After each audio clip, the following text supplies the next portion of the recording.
खुद को किस प्रकार माफ़ करें, शिक्षाप्रद कहानी। गांव में एक किसान रहता था। उसके अपने पड़ोस में रहने वाले एक परिवार से काफ़ी अच्छे संबंध थे। लेकिन एक दिन उस किसान ने अपने पड़ोसी को गुस्से में भला बुरा कह दिया। बाद में किसान को उस गलती का एहसास हुआ। उसे अपने किए पर पछतावा हो रहा था, पर अब वह कुछ नहीं कर सकता था। बहुत दिनों के बाद भी उस किसान को अपनी गलती पर पछतावा होता रहा। इस वजह से वह एक दिन उसके गांव में रहने वाले एक संत के पास गया। उसने संत को सब कुछ बताया। संत ने सोचा और फिर उस किसान से कहा कि तुम एक काम करो, पास के जंगल में जाओ और पक्षियों के पंख लेकर वापस आओ। किसान जंगल गया और पंख लेकर वापस आ गया और संत से कहा, अब क्या करूं?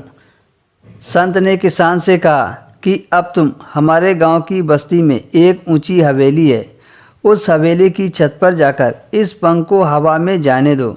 किसान ने वैसा ही किया और पंख को हवा में छोड़ दिया और फिर संत से पूछा कि अब क्या करूं? संत ने किसान से कहा कि अब तुम उस पंख को वापस लाओ। किसान पंख खोजने के लिए गया, पर वह पंख को वापस न ला सका।